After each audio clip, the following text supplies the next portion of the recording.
Hey guys, this is Frank Mir. You're watching ShowMeYourJits.com.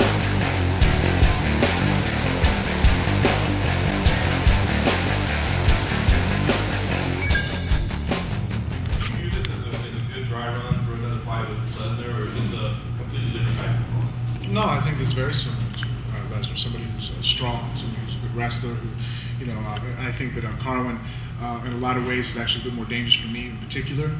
Reason being is that Brock and Carwin both have better wrestlers than I am.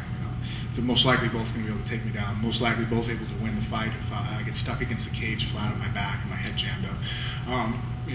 But with that being said, with Lesnar on her feet, I jumped in and had no really anxiety about trading with him and standing there boxing. He's knocked people over, because he clubs you with his hands, but not really a knockout artist. Where Carwin has actually knocked people out. So if I sit there and I fight with Lesnar, the goal is to keep it on my feet and I'll win the fight. The fight with Carwin, if I say just keep it on my feet and I fall asleep on him, I'm sitting there looking for the shot. I can easily go to sleep if I get caught. But, he's shown the ability to knock people out with his right hand. So to me, he's a dual threat. If Dana hasn't really committed to who gets the next shot, he said, maybe if you guys aren't ready to go, the interim winner, maybe they go to Kane. Do you have an opinion on that? Do you feel like, hey, man, this is an interim title, whoever comes out of this really should have the next shot, or if you won, would you be okay if Kane got a chance in front of him? Well, obviously, the competitor in me wants to be able to face Lesnar as soon as possible and be the first one in line. As far as if it worked out, I don't feel holding the heavyweight division hostage.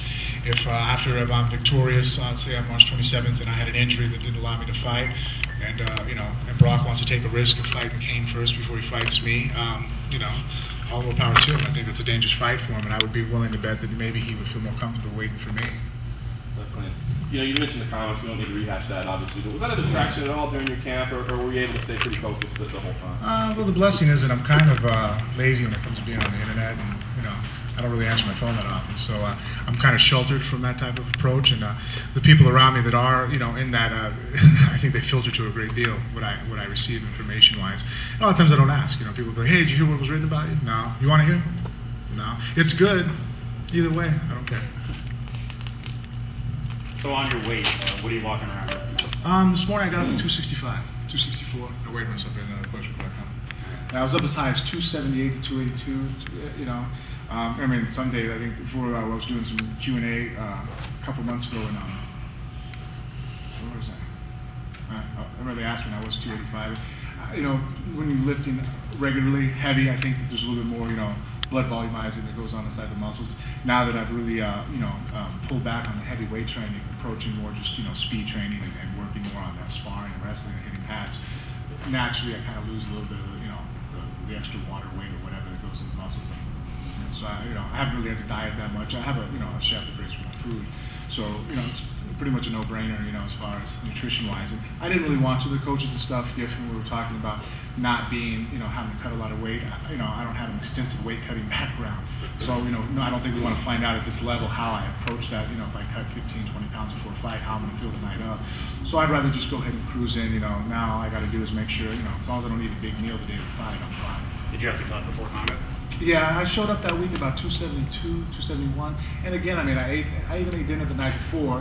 Just Richie and I, we hit pads that morning. Broke a sweat.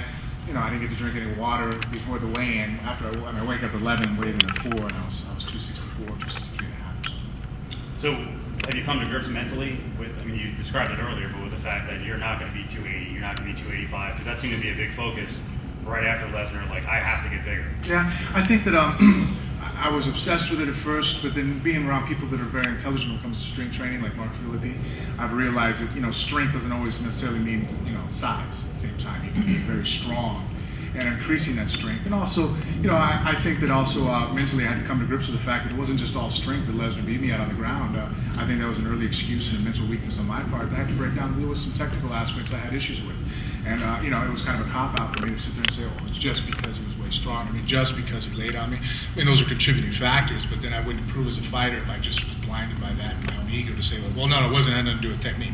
No, it had a lot to do with technique. I didn't move my hips properly. I didn't create space. I didn't use the butterfly hook at all. I used lockdown half guard, and when, that was not working, and I continued to press the issue, I didn't make certain adjustments because of my own ego on the ground, and I've made those improvements now, So, you're smart enough first to really identify what's wrong and we can fix it.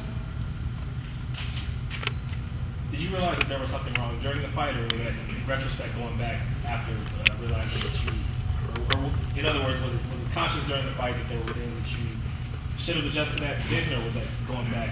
No, it took me a little while to really look at it, just because, obviously in a fight, I mean, I'd like to think if I would have realized there was issues going on, I probably would have made an adjustment. Maybe I'm thinking too highly of myself, but no, I wish so on the other side of it, no, I wasn't smart enough to figure out during the fight. I had to look back and look at tape, and actually even people around me sitting there going, Robert Drysdale breaking down, you didn't do this, you didn't do this. Ricky Lindell, showing me stuff. Even just as recently as, having Mike Whitehead come in here and simple things like, instead of me trying to move somebody else, moving my own self out from underneath them, certain principles that are just real basic fundamentals that I, through my own success, probably, strayed away from. Have you gotten, going into the combo fight, have you gotten used to the size in terms of the power to develop?